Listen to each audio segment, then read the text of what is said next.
আর এই মুহূর্তে যে গুরুত্বপূর্ণ খবরে নজর রাখবো, সুপ্রিম কোর্টের নির্দেশের পরেই জরুরি বৈঠকে হাসিনা সরকার। রবিবার বাংলাদেশের জরুরি বৈঠকে শেখ হাসিনা, নিরাপত্তা উপদেষ্টা, তিন বাহিনীর প্রধান, মন্ত্রী পরিষদ সচিব ও সেনা বিভাগের প্রিন্সিপাল স্টাফ অফিসারের সঙ্গে বৈঠক। দেশের সামগ্রিক নিরাপত্তা পরিস্থিতির বিষয়ে বৈঠকে আলোচনা। এই মুহূর্তে আমাদের সঙ্গে রয়েছে অ্যাসাইনমেন্ট হেড দিব্যেন্দু ঘোষ। দিব্যেন্দুদা, বৈঠকে কি কি বিষয় নিয়ে আলোচনা হতে পারে বলে জানা যাচ্ছে? হয়ে গেছে, গতকালই বৈঠক হয়েছে। তার কারণ গতকাল সুপ্রিম কোর্ট যে রায় দিয়েছে, তারপরে সুপ্রিম কোর্ট আন্দোলনকারীদের তাদের শিক্ষা প্রতিষ্ঠানে ফিরে যেতে নির্দেশ দিয়েছে।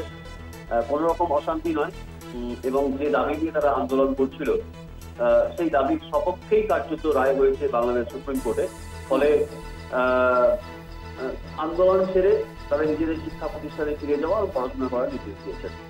এরপরে এই যে কারফিউ চলছে এবং সেনা নামানো হয়েছিল এবং বিভিন্ন অন্তত 47টা জেলাতে যেভাবে আন্দোলন ছড়িয়ে পড়েছিল, তাতে বাংলাদেশের সামগ্রিক নিরাপত্তা পরিস্থিতি সেটা পর্যালোচনা করা বিশেষভাবে দরকার। এই পরিস্থিতিতে দাঁড়িয়ে আর যাতে কোনো রকম কোনো অশান্তি না হয়, কোথাও যেন কোনো গন্ডগোল না হয়, সেদিকে লক্ষ্য রাখাটা এই মুহূর্তে হাসিনা সরকারের কাজ।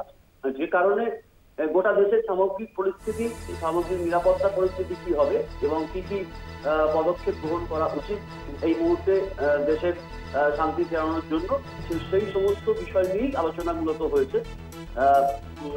প্রধানমন্ত্রী শেখ হাসিনা, তার সঙ্গে তার প্রিন্সিপাল সেক্রেটারি এবং সেনা প্রধানরা সঙ্গে ছিলেন, জাতীয় নিরাপত্তা উপদেষ্টা তিনিও সঙ্গে ছিলেন।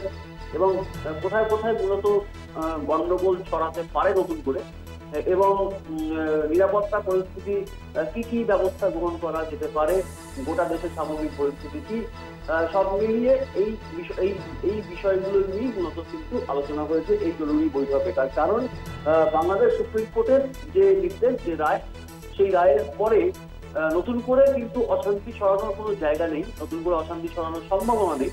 কিন্তু কোথাও এই যে ছাত্র আন্দোলন, সেই আন্দোলনের সঙ্গে কখনো কোথাও বিএনপি এবং জামাত মিশে গিয়ে রাজনৈতিক ফায়দা তোলার চেষ্টার যে অভিযোগ, সেই অভিযোগ সামনে এসেছে। রাজনৈতিকভাবে যাতে কোনো রকম এই ইস্যুটাকে, এই যে ছাত্র আন্দোলনের যে ইস্যু, মূলত সেই ইস্যুটাকে ভিত্তি করে যাতে কোনো রকম বিরোধীরা আবার নতুন করে মাথাচাড়া না দিতে পারে, সেই বিষয়টাও লক্ষ্য রাখছে হাসিনা সরকার। সবকিছু মিলিয়ে গোটা দেশের সামগ্রিক পরিস্থিতি, অনেক ছাত্রছাত্রী যারা বিদেশ থেকে পড়তে এসেছিলেন তারা অনেকে দেশে ফিরে গেছে। আবার তাদের ফিরিয়ে আনাটা এটা কিন্তু একটা চ্যালেঞ্জ। তার কারণ দীর্ঘদিন ইন্টারনেট পরিষেবা একটা বিস্তীর্ণ অঞ্চলে বন্ধ ছিল। সবকিছু মিলিয়ে বাংলাদেশের পরিস্থিতি শান্ত করার জন্য এবং আবার পুনরায় যে শান্ত পরিবেশ, সেই পরিবেশ ফিরিয়ে আনার জন্য এই মুহূর্তে সচেষ্ট হাসিনা সরকার, যে কারণেই এই গুরুত্বপূর্ণ বৈঠক। বেশ, ধন্যবাদ তোমাকে দিব্যেন্দুদা। আমাদের সঙ্গে ছিলেন আমাদের অ্যাসাইনমেন্টের দিব্যেন্দু ঘোষ।